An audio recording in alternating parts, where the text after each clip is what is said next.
Pues fue un triple crimen terrible que despertó a España del sueño de aquel año 92, entre Juegos Olímpicos y Exposición Universal. Eran 3 chicas muy jóvenes, Miriam García y Desiree Hernández, tenían las dos 14 años, Toñi Gómez tenía 15, fueron secuestradas, torturadas, violadas y asesinadas por al menos 2 delincuentes de su misma provincia, Miguel Ricard y Antonio Anglés. Uno de ellos está en prisión, como todo el mundo sabe, el otro sigue siendo 20 años después un fugitivo, nadie sabe si vivo o muerto, y si estuviera vivo, por cierto, a punto de quedar impune. Hoy Manu Marlasca y Luis Rendueles van a contarnos la crónica de aquella fuga, la última pista fiable sobre Anglés y qué ha sido de las familias de las víctimas y las de los asesinos. Viajemos al horror de aquellos días en Alcácer. Buenas tardes a los dos, por cierto. Hola. Hola, buenas tardes. Estamos en Valencia, España. 3 días llevan desaparecidas desde el 13 de noviembre de 1992 y hay un delincuente peligroso, atracador de bancos, un psicópata sexual llamado Antonio Anglés, que no ha vuelto a prisión después de un permiso de fin de semana. No olvidemos el detalle. Bien, de entrada aparecen 2 historias sin conexión. ¿En qué momento la policía las une? El 27 de enero del año 93, un apicultor llamado Gabriel Aquino sale con su consuegro a revisar unas colmenas que tiene en el Monte de la Romana, cerca del pueblo de Catadau. Y al pasar junto a una fosa que habían excavado allí, el hombre ve cómo del suelo sobresale lo que parece una mano de una persona, de una mujer. Avisa a la Guardia Civil y se comprueba muy pronto que son las 3 niñas de Alcácer, ¿no? En la inspección ocular se ven ya los signos de tortura en ellas, se encuentra además de un casquillo de bala los trozos de un volante de la Seguridad Social que se reconstruyen y permiten leer una receta de un medicamento contra la sífilis que padecía un tal Enrique Anglés Martins, vecino de Catarroja. Y entonces hasta la casa de ese tal Enrique Anglés, en Catarroja, Valencia, llegan los guardias civiles. ¿Qué ocurre allí?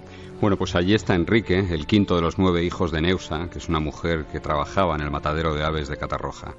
Lo detienen a Enrique, a él y a otro tipo que llega a la casa en ese momento, cargado con una bolsa de naranjas, y que dice llamarse Miguel Ricard. Los guardias civiles sabrán luego que Antonio Anglés usaba el nombre de ese hermano de Enrique, un discapacitado, para conseguir todo tipo de pastillas. Pero a esa casa ya no va Antonio, o Rubén, como le llamaba su familia. Pero se ha dicho que se fugó saltando por la ventana de un 4º piso, ¿no? ¿Por qué no fue a su casa ese día? Porque un político local filtró la noticia de que se habían encontrado los cadáveres de las niñas 75 días después del secuestro y anunció que los culpables iban a ser detenidos muy pronto, ¿no? A Anglés, que lo escuchó, no lo sé, un perro callejero, decidió entonces huir y lógicamente no pasa por casa, aunque sabe que necesita comida y llama por teléfono. Sí, los guardias civiles, que estaban en ese momento registrando el piso, la casa de Antonio Anglés, ordenan a toda la familia que cuando suene el teléfono dejen el contestador automático, dejen saltar. Y allí la voz de Anglés, la última vez que se oye, deja este mensaje. Kelly, que es como llamaban a su hermana Dolores. Soy Rubén. Si va el rubio, le dices que coja el saco de dormir, los Kellogg's y la leche, y que se vaya donde el plato y la maneta de la moto. O sea, ahí supongo que Anglés ya estaba dando instrucciones al rubio, que debía ser Miguel Ricard, ¿no? Para fugarse. Bien, sabemos que luego Ricard confesó con todo detalle las torturas a las que sometieron a las 3 niñas, ¿no? Con tenazas, con piedras, con cuchillos. Sí, porque en la fosa de la Romana se encontró también un guante y en el interrogatorio tenso, digamos, y al límite que la Guardia Civil sometió a Ricard, además de enseñarle las fotos de los cadáveres de las 3 niñas, un guardia civil le tira el guante en la mesa y le dice, ¿te suena? Y él admite que es suyo y dice, pues mira, estaba en la fosa. Y en ese momento Ricard dice, yo no las maté, fue Antonio. Y ahí Ricard cuenta detalles inequívocos, como el uso de una tenaza en el cuerpo de una de las crías, cómo una de ellas presenta una resistencia casi heroica. Dice que Antonio tardó hasta 2 horas en someterla, cómo bajan a por bocadillos a un bar cercano para renovar fuerzas, dejando a las 2 chicas medio muertas y a otra amordazada y atada a un poste de madera en la caseta. Insistimos en que de verdad fueron heroínas porque llegaron hasta arañar la pared de la caseta para intentar escaparse. Se dejaron allí las uñas y parte de las manos. También Ricard explicó cómo al regresar retomaron las torturas y cómo, y eso está confirmado por la inspección ocular, cómo acabaron con ellas. ¿Cómo que está confirmado por la inspección ocular? Sí, porque las niñas fueron enterradas en una fosa que cavó poco antes Antonio Anglés. No. Ricard contó que cuando salían de la caseta las niñas iban llorando de alegría, porque pensaban que volvían a su casa. Pero muy pronto, era de noche, se daban cuenta de que no era el camino, de que las obligan a punta de cuchillo y de pistola a cruzar por un camino de monte, entre piedras y matojos. Una de ellas ya va agonizando y se cae al suelo, entonces la envuelven en una moqueta y se la llevan a hombro. Y como está oscuro, los asesinos cogen unas velas y gotas de esa cera, de esas mismas velas que contó Ricard, fueron recogidas luego por la Guardia Civil en ese camino hacia la muerte. Y este Ricard está preso y se le ha aplicado la doctrina Parot. ¿Hasta cuándo va a estar este individuo en prisión? Pues podía haber salido el año pasado, pero el Tribunal Supremo consideró que no se le debían conceder los beneficios de condena sobre los 30 años de cárcel, la máxima pena, como se hacía siempre, sino sobre el total de su condena, que en este caso es de 170 años de prisión. Saldrá, si nadie lo evita, en el año 2023. Y decimos nadie porque le podría beneficiar el final de la banda terrorista ETA y esos recursos contra la doctrina Parot que se están debatiendo y estimando ya parcialmente en el Tribunal de Derechos Humanos de Estrasburgo. Pues 10 años más me siguen pareciendo muy pocos. Bueno, y sobre el otro asesino, Antonio Anglés, ¿quién es la última persona en el mundo que vio con vida y con certeza sobre todo, a Antonio Anglés, según los sumarios que habéis conocido? Las últimas personas que lo vieron vivo seguro fueron los marineros del barco City of Plymouth, al que Anglés se subió como polizón en Lisboa, en Portugal, el 18 de marzo del año 93, tras robar un pasaporte falso a un heroinómano que se llamaba Carlos Joaquín Carballo, con el que convivió un tiempo. Un marinero de ese barco, llamado Joe Hannigan, lo vio y lo declara así en el sumario, a las 3 menos 10 de la mañana del 23 de marzo del 93 en la cubierta del barco, que había pasado por Bilbao y se dirigía hacia el puerto de Dublín, en Irlanda. El marinero lo detuvo y lo llevó ante el contramaestre Jones, como consta en los papeles del caso Anglés. Entonces, lo encerraron en un camarote, como polizón que era, y siguieron viaje. Pero Anglés escapó, saltó a un bote salvavidas, aunque un helicóptero de la policía francesa lo vio 2 horas después y ordenó que le volvieran a rescatar y que le volvieran a meter en el barco, ¿no? Sí, así es. Las leyes del mar ordenan encerrar al polizón en otro camarote y llevarlo hasta puerto, en este caso Dublín, que era donde iba a atracar el barco. En el trayecto, el capitán del barco, Kenneth Farquharson, le interrogó y le preguntó hacia dónde iba. Anglés le dijo en castellano que se dirigía a México. 2 días después, el 25 de marzo de 1993, el barco llegó a Dublín y, según todos los testimonios de los marineros, Anglés ya no estaba allí. Ya, y aquí es donde la policía cree que Anglés se ahogó al intentar escapar otra vez. Bueno, incluso pueden creer que le tiraron por la borda a los marineros ya hartos de él, ¿no? Y la Guardia Civil, en cambio, piensa que llegó vivo a tierra. ¿Por qué cree eso la Guardia Civil? Porque ese mismo día, cerca del muelle de Dublín, se encontró un flotador del City of Plymouth, solo, muy cerca ya de tierra. Y Scotland Yard, que colaboró con las investigaciones, tomó 4 días después declaración a la cajera de un supermercado de un barrio duro de Dublín, que reconoció la foto de Anglés, aseguró que le había vendido varias latas de sardinas y que el hombre no sabía inglés y contestaba con gruñido. Y desde ese día, esa cajera en Dublín, si es que ya vio a Anglés, ¿nadie ve a Anglés o nadie sabe más de él? ¿Nada, ni palabra? Hay un testimonio, el único fiable para la Guardia Civil. Es un cubano emigrante en Miami llamado Luis Ramón, que vino a Cantabria, España, con su esposa española en julio de 1994. Llegó vía aérea, por avión, al aeropuerto de Cantabria y allí vio los carteles con la cara de Antonio Anglés como fugitivo. Se dio cuenta de que lo conocía y acudió a un cuartel de la Guardia Civil. ¿Y qué contó este hombre? ¿Por qué se le dio credibilidad? Reconoce la imagen de Antonio Anglés como un tipo que se le acercó en febrero del 94 en una zona de trapicheo de drogas en Miami, al ver que él, el inmigrante español, llevaba una bandera española en la parte de atrás del coche, ¿no? Le dio cierta lástima, contó a la Guardia Civil, tomó varios cafés con él durante varios días e incluso le ofreció dinero para volver a España, pero el supuesto Anglés le dijo que él no podía regresar nunca a su país y que ni siquiera podía ir a la embajada española a pedir ayuda, ¿no?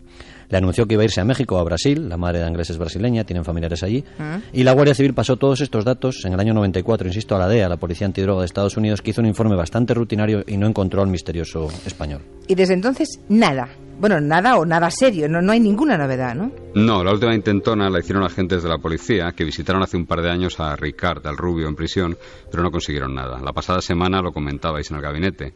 Se cumplieron 20 años de los crímenes y todo indica que el gobierno incluso ha retirado ya esa recompensa de 300.000 euros que ofrecía por una pista para detener a Anglés o por quien encontrase su cadáver. La pregunta, por Dios, si Anglés vuelve, ahora, este tío viene en abril del año que viene, ¿quizá no pueda acusársele de nada?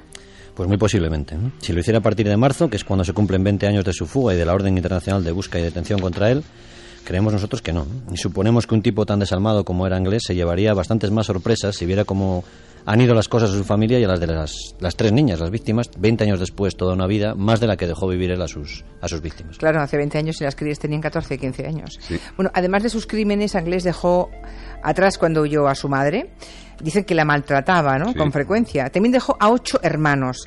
Uno de ellos, que tenía entonces 14 años, se llama Mauricio, fue investigado por la Guardia Civil. ¿Qué ha sido de toda esa familia? Pues de momento todos se quitaron el apellido Anglés de sus nombres, pero increíblemente, y decimos increíblemente porque eran una familia muy muy desestructurada, no les ha ido del todo mal. Ya en 1988, 4 años antes de los crímenes de Antonio, los servicios sociales de Catarroja hicieron un informe demoledor sobre ellos. Varios tenían graves problemas mentales, como Ricardo, que ya murió, Juan Luis, un esquizofrénico de manual, y Enrique, un retrasado mental que en ocasiones incluso se freía y comía sus propios excrementos. Roberto pasó temporadas en prisión y Mauricio fue durante mucho tiempo sospechoso de haber encubierto a su hermano Antonio. Pero un crío de 14 años fue investigado entonces. Mauri, Sí. ¿Por qué? ¿Qué hizo? El Mauri era el ojito derecho de su hermano Antonio, que era 12 años mayor que él, y 8 días antes de los crímenes de Alcácer atracaron con su inseparable Miguel Ricart un banco en Buñol. Ricart llegó a acusarle de los crímenes al Mauri. También habló de la hermana de Kelly, pero creemos que fue para chantajear a la familia Anglés y para sacarles dinero desde prisión, ¿no? Lo cierto es que Mauri conocía la caseta de la Romana, donde las chicas fueron torturadas, y durante el juicio admitió 2 cosas relevantes: que Antonio dijo que un día iba a secuestrar a 3 chicas que hicieran autostop, que fue lo que ocurrió, y que fue él, con 14 años, quien compró la pistola de los crímenes, por la que confesó haber pagado 7.000 pesetas de entonces a un heroinómano. Oye, ¿qué ha sido de este hombre de Mauricio? Ya es un treintañero, ¿no? Pues tuvo algunos problemas menores con la justicia, pero hoy regenta una pizzería y, a juzgar por las fotos de su cuenta de Facebook, es un tipo relativamente integrado y feliz contra casi cualquier pronóstico. Bueno, y aquella hermana que quería ser actriz o artista, ¿qué se supo más de ella?